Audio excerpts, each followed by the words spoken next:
Do you want to talk about something cool? How about market structures and how that really affects some of the economic impact of companies? I just think that is super neat. So let's go ahead and jump right into it.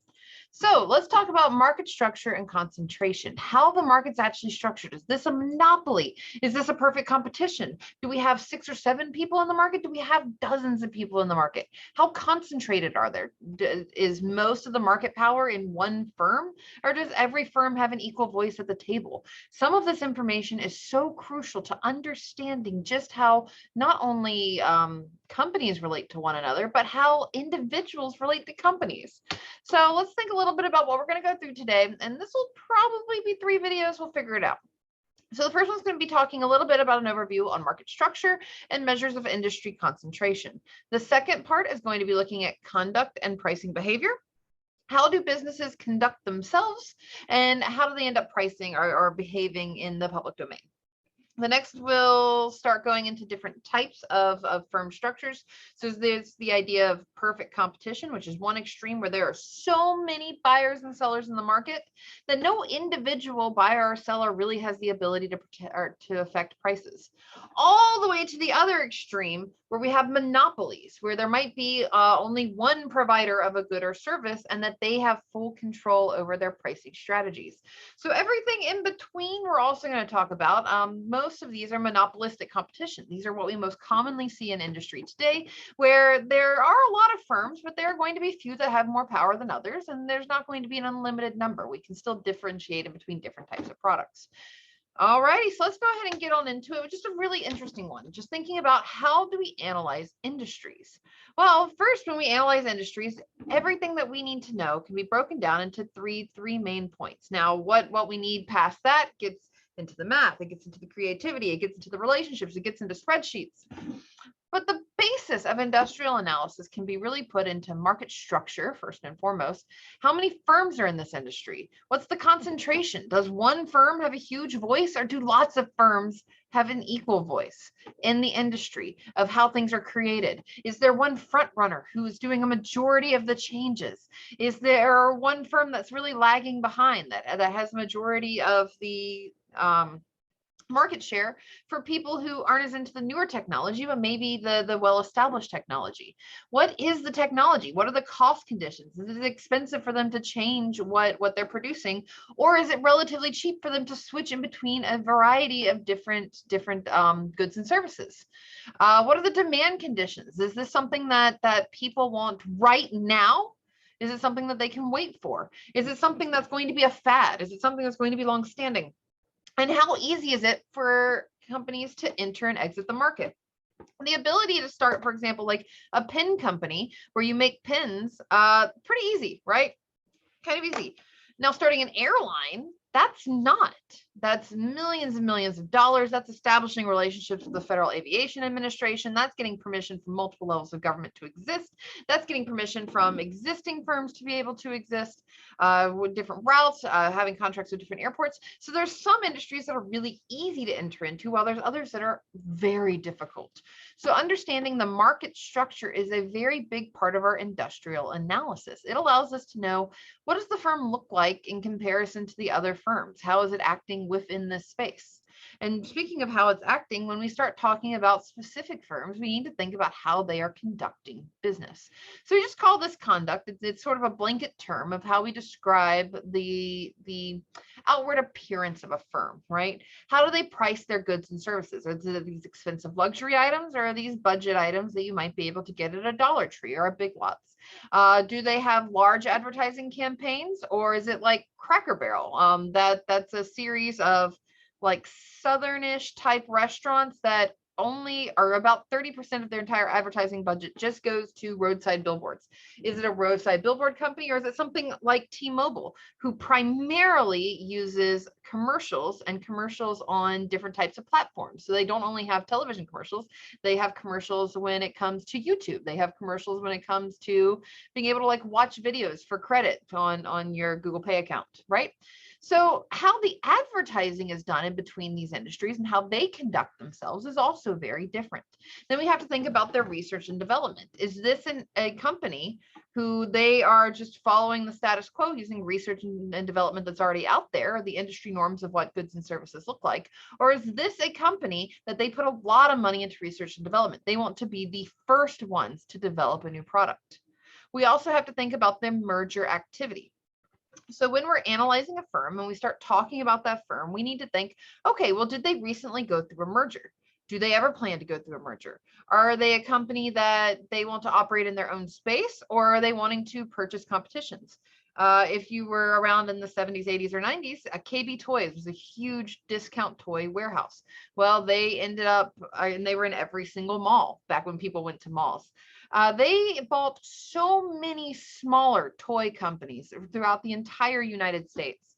5 or 6 different ones a year for 15 years until they took over a lot of the market, right? That's huge market activity or merger activity that shows us, oh, well, this is a set of firms that really prioritize mergers. On the other hand, we have firms that almost never merge. Waffle House is one of the only companies that they are complete. They have no debt financing, right? They are still a private company. They have absolutely no debt, which means that we don't actually know much about them. They don't have to publicly report anything, but they almost never go through mergers. It's not like they're purchasing Huddle Houses or any of their competitive brands. They have their own particular way that they conduct business, and they do not like merger activities. So we have lots of different extremes from merging with all companies to merging with no one and really operating as a single entity. How does that business conduct itself? We also need to think about their performance, right? It's one thing to know about the structure of an industry, and it's another thing to know about the pricing of a company, but what's their profitability? Right? Is this profitability only in money? Is it in social welfare? Is this a company that will take away some of its internal profits to be able to, for example, what is it, like Tom's shoes? Every pair of Tom's shoes that you buy, a pair of shoes gets donated to a low income or developing country. That's something that's called like promoting social welfare. So the performance is not only in the bottom line dollar amount that a company has when they report it, but what is the welfare outcomes of this, right? So let's try, as we're moving forward, to remember those 3 key pieces when we start talking about how are we going to think about a company, or how are we going to analyze a company. We need to think about the structure of the market they're within. How does this company conduct its business? And what does its performance look like, not only from its own profitability, but from its social profitability? Now, when we're thinking about the relationship in between market structure, the way that businesses conduct themselves, and the performance, we get to a bit of a paradigm, right?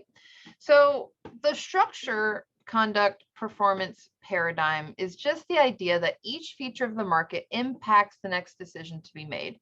If it's, for example, with market structure, a very concentrated market, only one company has a lot of the say power, then that can affect their pricing strategy. They might be able to mark up things easier.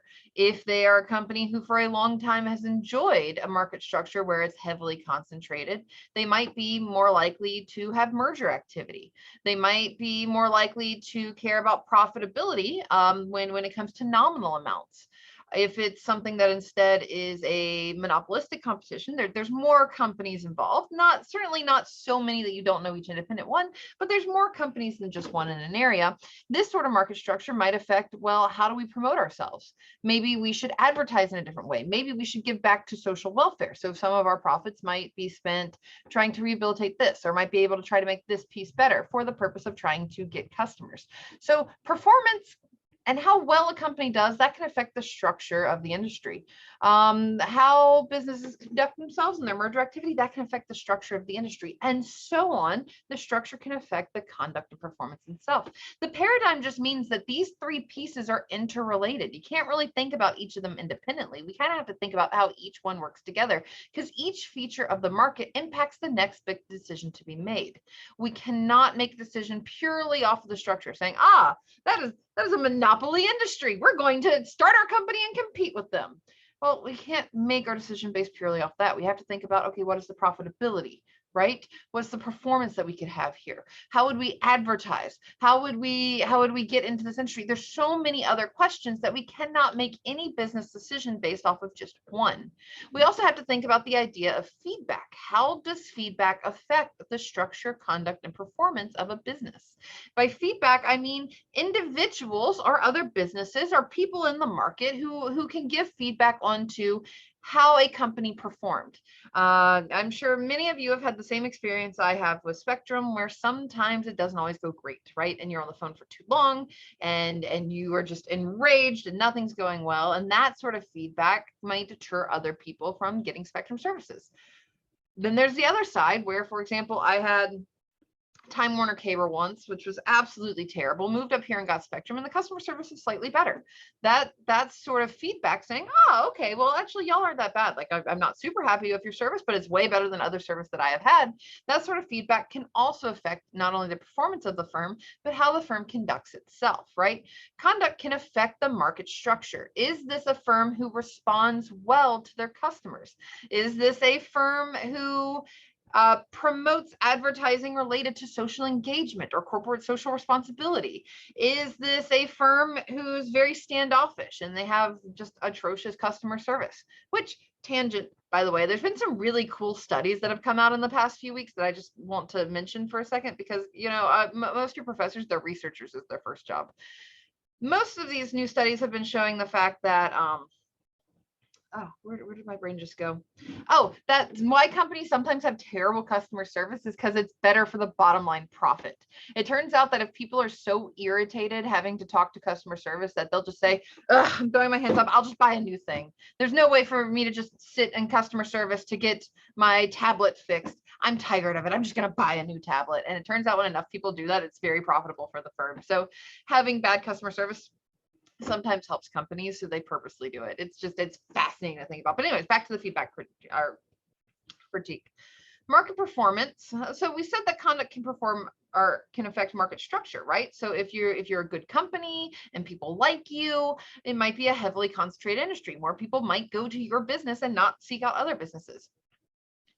It can also be the case that if you have a terrible market strategy and a poor customer service, that it's a less concentrated market, because customers don't want to go to your business. They want to think about lots of different businesses or lots of different options.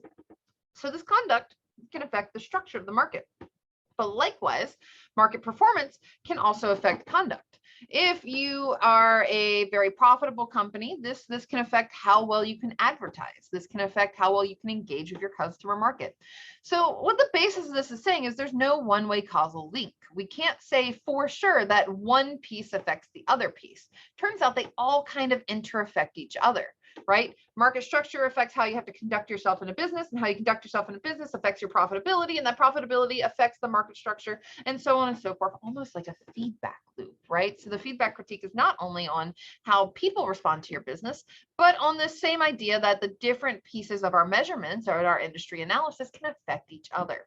Oh, I just think that's so cool. So let's talk through one of them as an example, because this is something that I'm going to ask you to do, I think, not only in a discussion post, but part of your project, which, by the way, if you were unaware that we have a project in this class, please go watch the video where I talk about the project that you have in this class. There's going to be some deadlines on week 5, week 6, and then our project presentation on week 7. Okay, so when it comes to the market structure, let's think about the telecommunications industry. This is a fun one, very easy to think about. Okay, so like your cell phone providers, it's going to be people who offer internet, lots of different things, right? So telecommunication essentially means a mobile communication network. So in this, what's the number of firms? Well, we have T-Mobile, Sprint, which I guess are kind of the same thing now, AT&T, Verizon, Boost Mobile, whatever the Walmart brand is, and a couple others, right? So there might be 10 major firms and a bunch of really small regionalized firms. So, okay, well, that tells us something about the market structure. It's saying that, okay, Well, this is a relatively concentrated industry. So this first one, we see the number of firms. The second one we can talk through, relatively concentrated. We see that there are a few firms that have a lot of the market share. It's not to the point where it's so unconcentrated that we just have thousands and thousands and thousands of different cell phone companies all servicing different regional markets. Instead, we do have some big players. So we can say that this is a relatively concentrated industry. Then we need to think about the technology and cost conditions. Well, there are some cell phone companies that have access to 5G networks. These are much faster. As those technology changes happen, well, people might shift to more with the companies that offer this 5G speeds and networks, as opposed to companies that may have had 3 or 4G, which are a little bit slower. We also need to think about how well people can access these networks. If you're in rural Nebraska or North Dakota or South Dakota or Utah or Nevada, the ability for your cell phone to actually pick up really, really matters to you.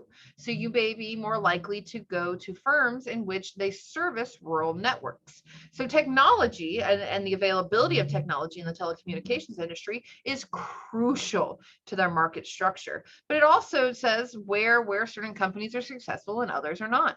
There's also the idea of cost conditions. So some cell phone plans might cost you, like I think mine is $120 a month.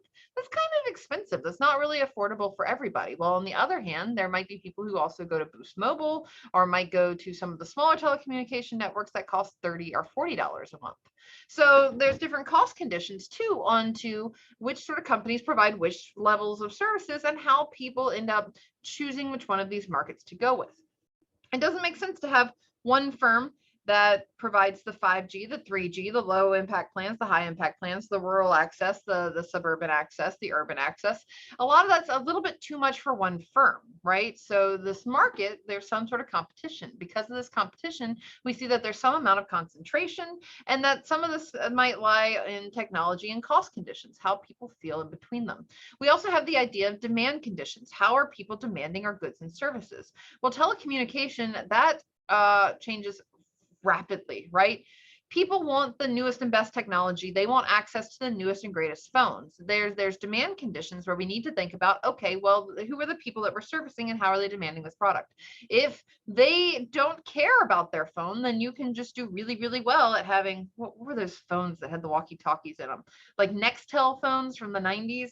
They tried to go with the system of they would just keep producing the same thing. BlackBerry in the 2000s, they did the exact same thing. They tried to produce a very similar set of phones because they thought demand conditions were going to be similar. Notice that those are two companies you probably haven't heard of, because it turns out that consumers were demanding cooler and better and like more experimental products.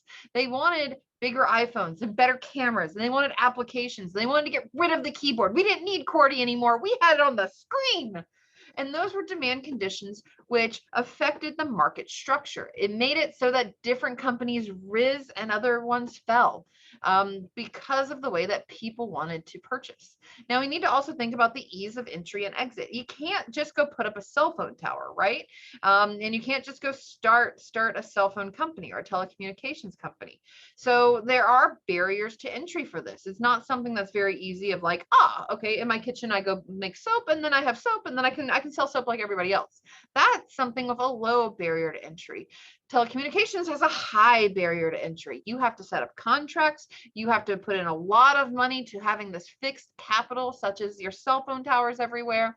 So we'd say that it's not necessarily easy entry. It's also not necessarily easy exit. Sprint just can't close down tomorrow. It would be a national crisis, right? They would have to merge. They would have to sell off their assets. They had to make agreements with government to be able to exit the telecommunications industry. So this tells us a little bit about the market structure of telecommunications. But let's think about maybe one specific firm. I know AT&T best because I've had AT&T since, oh gosh, a while back when they were Singular, and it was like this little orange guy who flew across the screen, and then Singular ended up rolling into AT&T and so on and so forth, and that's the whole reason why I still have an unlimited plan, because it's like grandfathered in from like 15 years ago. But anyways, let's think about how AT&T conducts themselves? Well, when it comes to pricing, we know that they are more expensive than a budget line. So they are more expensive than Boost Mobile. They're more expensive than Metro PCS. They're more expensive than a few of these other competitors, and they tend to be on the pricier side. We also know that they got rid of a lot of their unlimited packages and instead sell plans of 20 gigs, 30 gigs, 10 gigs, 5 gigs, depending on your level of utilization. And their pricing is for both phone line connections and for like having a family plan or the use of those. So not only maintaining or having the phone line, but for the use of the phone line. So they have pricing for both. That's something that we can say this is how they conduct their business. They when they go to customers, we might sign them up for a particular type of plan, but those customers may not always be aware that there's also fees for maintaining that plan or using that plan. It's one thing to have it, it's another thing to use it. Whew. And this might be different from how other cell phone or telecommunications networks end up pricing their goods and services. We also have to think about advertising. AT&T heavily relies on television commercials, right? They own a sports stadium. They actually own a couple sports stadiums. When you boil it all down, they support concerts, places where they think people might need a lot of cell phone use, where people are going to upload photos, where people are going to be connected to services and run streaming, and when they're going to do all these other pieces. They advertise in those locations, but they don't necessarily advertise on side of the road billboards, right? Especially in rural areas where their phones may not pick up. Verizon tends to pick up better in rural areas, but AT&T seems to have slightly better service when it comes to urban areas. So most of their advertising is within urban areas. That's something that we can say about AT&T. We can also think about their research and development. Well, AT&T doesn't develop any new phones. We know that they don't put money towards that. They purchase and make contracts with larger cell phone providers, such as or cell phone developers, such as Apple and Samsung. This is something that they have contracts through and don't necessarily develop themselves. So now we know from their conduct that this is not something that they develop on their own. They also, when it comes to the idea of research what sort of plans best resonate with people. So they do lots of different market research related to, well, how would you feel about switching to our plan? What if I offered you $150? What if I offered you $300? And in a way of doing market research. So they do put some money into that, but not into the development of phones. We also have to think about merger activities. So AT&T,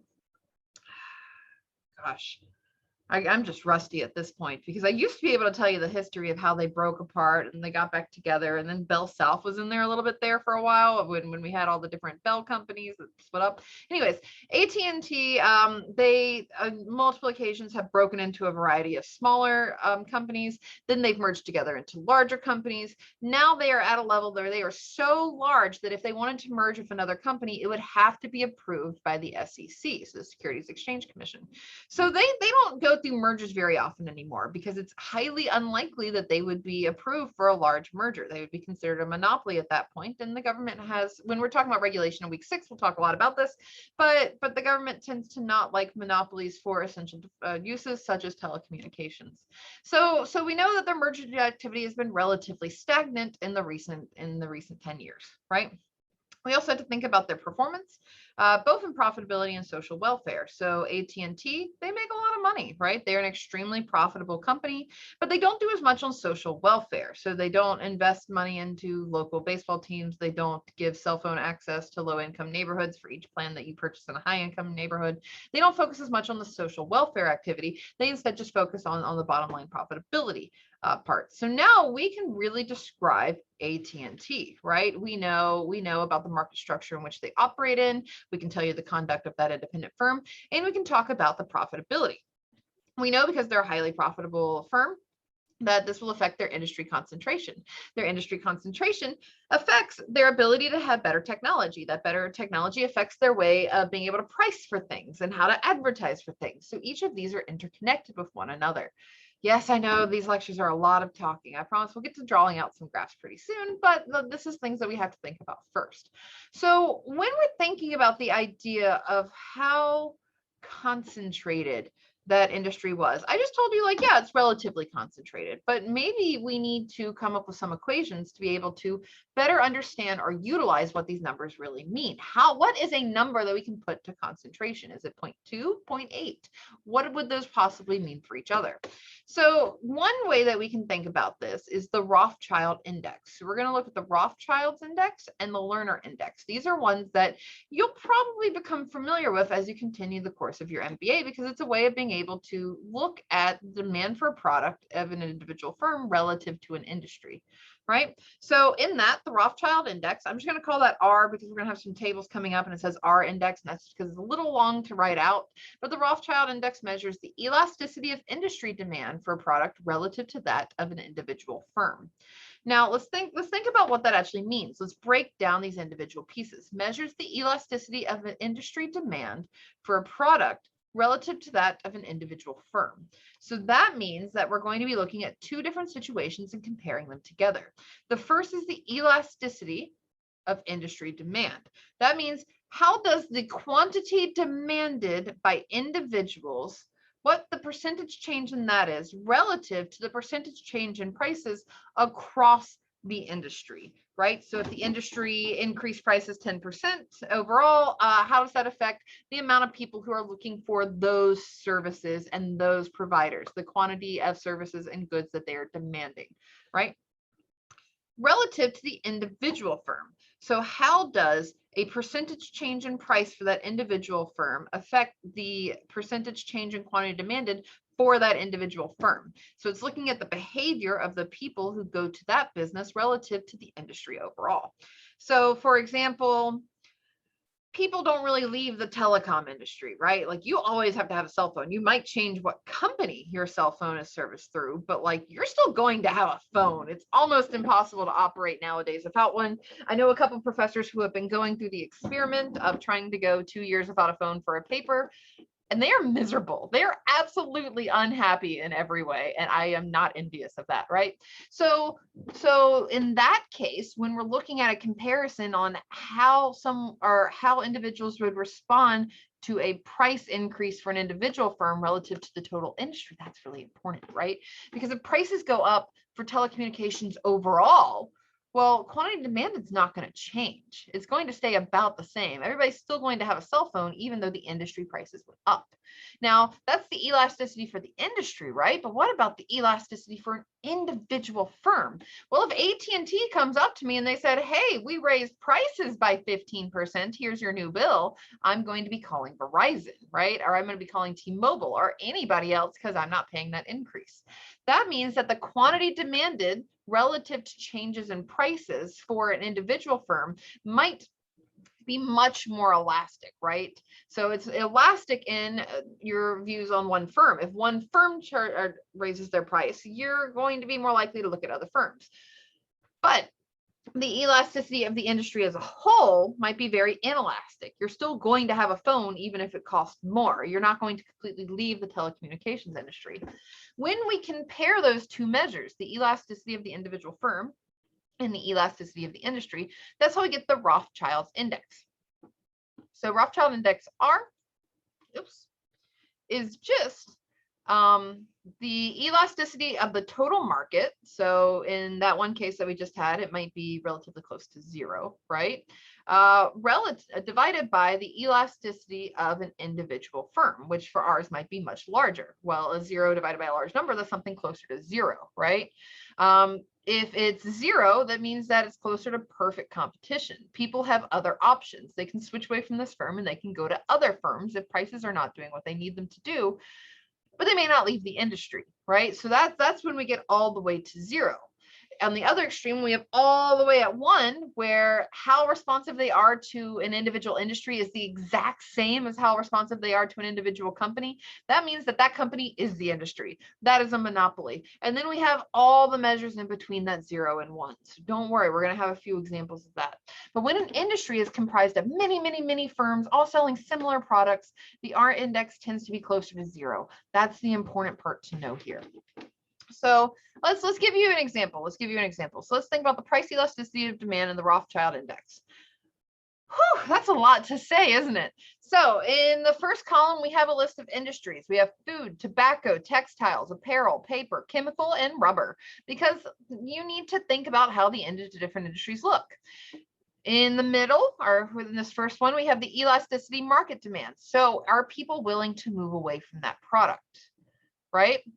Okie dokie. All right, then we have the elastic. So notice that a lot of these are close to 1. It turns out that their buying patterns might be relatively similar, even if there's a price jump. So if the price of, for example, tobacco goes up, maybe some people might be willing to step away, but not everybody. Now, then there's the elasticity for a particular firm. So we're just going to call this elasticity firm demand. This is how responsive people are to price changes for an individual company. And then we're just going to compare the two. All right. So for example, let's think about the Rothschild index for food, this top one. Well, if it's the individual firm, let's think about this as like Burger King. Well, if Burger King raises their prices, the quantity of demand, it's probably going to go down by a lot. Because if Burger King raises their prices, you can go to Taco Bell, you can go to McDonald's, you can go to Arby's, you can go, I don't know, anywhere else you want. Five Guys, I think one of those just opened up in Edwardsville. So this number might be really high. It might be very elastic because you have other options. But you don't have other options for food, right? So for the market demand might be closer to 1. Because though there might be some changes in prices, there's not substantially large changes in the demand, in the quantity demand for food, right? So in this case, much like the equation, we would take the elasticity of the total market and divide it by the elasticity of one individual firm. So we'd take this 1, divide it by 3.8. When we have 1 divided by 3.8, we get 0.26. Notice that 0.26, that's pretty close to 0. That means that you have lots and lots and lots of options. It's closer to perfect competition. There's lots of competition available and you have other options. But let's think about something that might be the other way. Let's think about maybe chemicals, right? So let's say that this is like one particular type of titanium that you need. That titanium alloy is what helps your different types of circuits work, and you really need it in your construction products. You are dependent on the titanium chemicals existing, right? Well, then in that case, individuals and their amount of quantity demand might be fairly responsive to changes in price. And for the industry, for the one titanium company out there, because guess what, there's not a lot of titanium companies, but for the one titanium company out there, they might be relatively responsive in their quantity demand to prices. Notice that this elasticity for the individual firm is 1.5. The elasticity for the market is 1.5. 1.5 divided by 1.5, that equals 1. That means that this is probably a monopoly, right? There's probably only one person supplying this good in the market because people are just as responsive to a price change from that one company as they are for a price change for the total market altogether. Well, if that's the case, that means that one firm is probably the total market. So if these two numbers match, we're closer to 1, the R index is closer to 1, that means we're closer to a monopoly. So in this case, we see that when we're thinking about perfect competition, there's lots and lots of competition in apparel, textiles, food. That totally makes sense. We see that in the real world, right? On the other hand, when we think about monopolies, we see that we're closer to monopolies in chemicals, tobacco, paper, rubber. There's much fewer companies that are providing this good or service. So there's not a lot of differences in between the elasticity for the entire market and the elasticity for an individual company. So that's going to be the first one we talk about. That's the Rothschild index. And it's just looking at this R index as some measure in between 0 and 1 to tell you how heavily concentrated an industry is. Now let's think about the profitability, right? Because it turns out it's kind of cool. We have to think about the markups of firms. So the Rothschild index, that's giving you a number 0 to 1 of how profitable it is. The Lerner index sort of measures the ability of a firm to mark up its prices above a cost. It's a show of market power, right? Because if, for example, what do I have sitting on the table? Like chapstick. If it's chapstick, there are so many other companies for chapstick. I can't mark up my prices all that much, right? If it takes me about 50 cents to make this, I can't really charge more than like maybe $1, right? If I charge more than $1, no one's going to purchase my goods or services because this is something that lots of people produce. I don't have a lot of market power. I don't have a lot of firm power when it comes to being able to make chapsticks. There's lots of competition. So my markup might be really small. On the other hand, if we think about, I don't know, remarkable tablets, Remarkable tablets, they don't have a lot of competition. Like the competition exists, it does, but like there's not a lot of it. They actually have a lot of firm power, which is why these things are outrageously expensive. But their ability to mark up this product shows something about their power. It might make them or take them 50, 60 bucks to make this, right? It costs between 400 and 600. That's a very substantially large markup, which is a show of the firm's power. Their ability to mark up goods and services means that they probably have less competition. So let's think about the learner index, and we're going to go through some examples of this. But what the equation is just the learner's index represented by L is equal to price minus marginal cost divided by price. So in this case, let's say we had it for this remarkable tablet. The remarkable tablet, let's put the number in the middle. Let's say it's $500, but it really only costs $50 to make it. Well, in this case, then our numerator on our equation would be 500, the price of the good, minus the $50, the marginal cost for producing this good. That means in the numerator, we would have $450. On the denominator, so the bottom half of our equation, so 450 divided by this price piece, because we have price minus marginal cost divided by price, 450 divided by 500, what does that come out to? Oh, I cannot do math today. It comes up to like 90%, right? Like, it's like 0.9, 450. So the price minus marginal cost divided by price, 95 or 90%. That's pretty high. That's pretty high. That means that they have a lot of market power. They have a lot of ability to change their own prices, right? That's very important because that tells us something about the markup ability. They're able to add a lot of extra cost above like or a lot of extra price above what it costs to produce something. So the cost of this might be low and their price might be high because of that market power, right? But when it comes to the case of chapstick, I can't really charge all that much more above what it costs me to make it. I don't have a lot of market power. So the learner index is just a measure of the difference between price and marginal cost as a fraction of the product price. Kind of cool, right? Much like the Rothschild index, this is another index that goes from 0 to 1. But in the Rothschild, 0 meant perfect competition and 1 meant monopoly. Here, what it means is that if we're at 0, right? If we're closer to 0, there's no markup. The price and the marginal cost are about the same. Well, then that tells us that the firm has no market power whatsoever. They don't really have the ability to affect prices in the market. But when it's closer to 1, or so like that's the idea of like small firms competing with Walmart, right? They can't really take on Walmart when it comes to prices. But on the other hand, a learner index closer to 1 indicates relatively weak price competition. There is one firm that has the market power. They set the price. A good example of one of this is like Microsoft Office 2007, I think is what the textbook and the other classrooms use. But it can be lots of things, right? AirPods for your iPhone.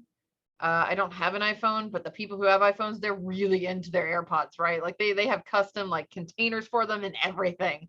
Like that's something where they pretty much set the price for what earpods are going to be for all companies because they have the market power. Let's see, there's McGraw-Hill is the one who unfortunately makes the textbook for a lot of the courses, right? They have a lot of market power because they can charge whatever they want. There's not many other places to compete against them. There's Pearson, which doesn't really have as good of products. And then there's a couple other smaller publishers. McGraw-Hill has a lot of market power in those cases. Their learner index would be closer to 1 because it doesn't actually cost them all that much to write or publish a textbook. But they charge a lot more than that, right? It's a big markup price. So a lot of that price is actually just markup, which means they have a lot of market power.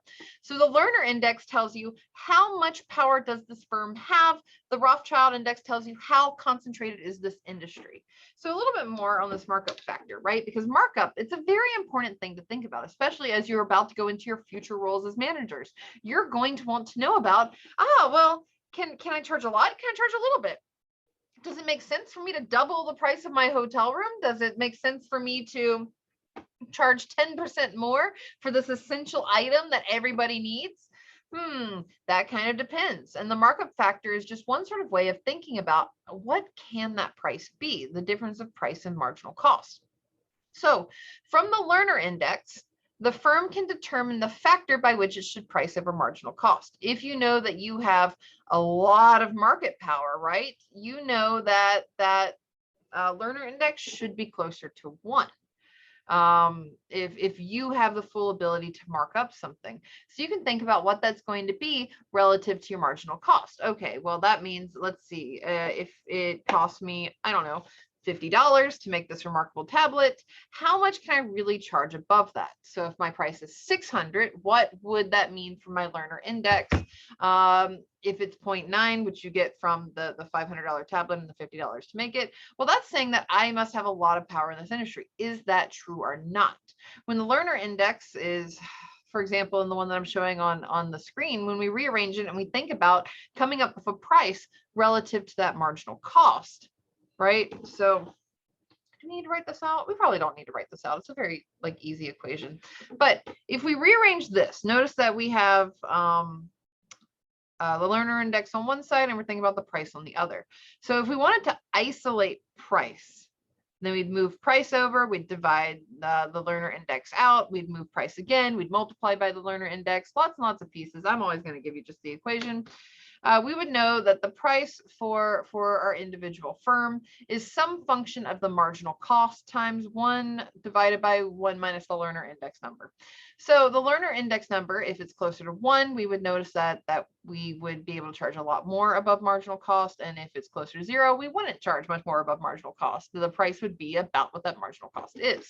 So if we were to plug in numbers, for example, like a 0.2 for this learner index, we'd have that the price is equal to the marginal cost of producing a good. So remember, that's the cost of producing 1 more of something times 1 divided by 1 minus learner index. If the learner index is 0.2, that means 1 divided by 1 minus 0.2, or 1 divided by 0.8. That just means that, or 1 divided by 1 divided by 0.8 is equal to 1.25, right?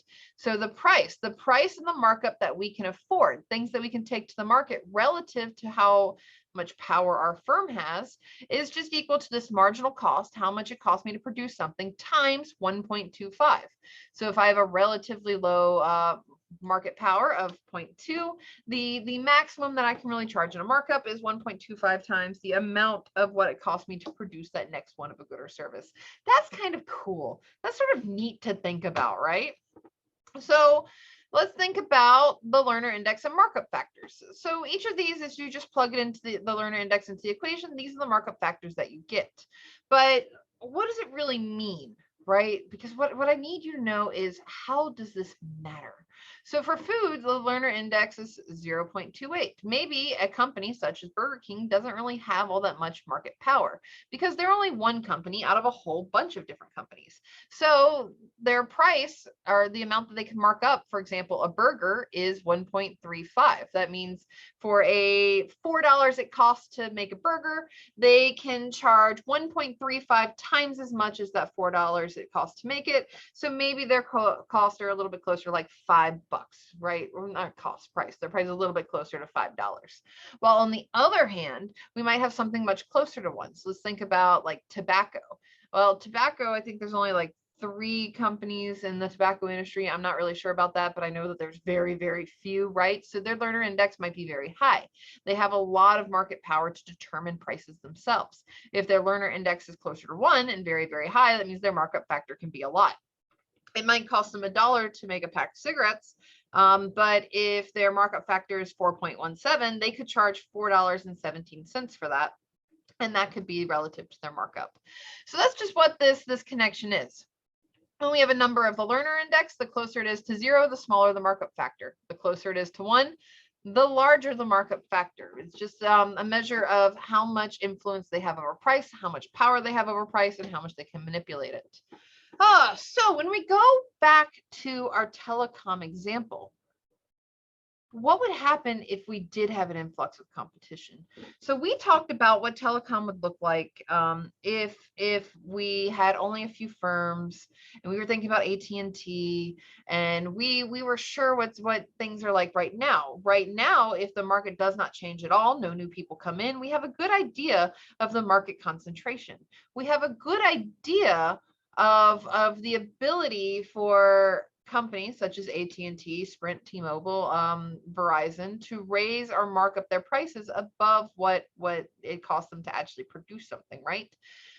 But how would they react to an influx of competition? Like all of a sudden, there's a bunch of new telecom companies and they're good. We know this is a large market. There's 330 million people in the United States that all need a phone. There's closer to 8 billion people in the world, most of which need phones, right? We know that there's a large market to be tapped into, and we know that there's a vast amount of profit to be made. If we look at AT&T, Verizon, so on and so forth, those are some of the largest companies in the United States, and some of the richest people. For example, I don't know if it's still the world's richest man or like one of the world's richest men, but one of the world's richest men is a telecom company owner in Mexico, right? One of the richest people in Europe is a telecom owner in Europe. These companies make a large amount of profit, like upwards of billions and billions and billions of dollars on an annual basis. So we know there's a lot of money to be made. We also know that consumers have a pretty good idea of what fair prices should be. I know that I pay $120, which is a bit high for my cell phone bill. I also know that $150 would be unfair, and I know that $90 is a good deal. Individuals have a really good understanding of what is the fair amount to pay for internet or phone or for TVs. So what happens if we bring in a lot of new competition? All of a sudden there's thousands of new companies. And what if they come in and they try to undercut our prices? So at AT&T, cool, that's wonderful. We have, we charge a little bit more because we know we're one of the only ones. But what if all of a sudden, instead of that $120 plan that they offer me, we have so many other options that I can go and just choose that would have similar service, similar performance for $90 or $80 or $70? What happens when someone new comes in and undercuts the price? And what happens to the market in total over it? So from there, we get to the perfectly competitive market. When we start thinking about the idea that there are so many buyers and sellers that no one company has control of prices.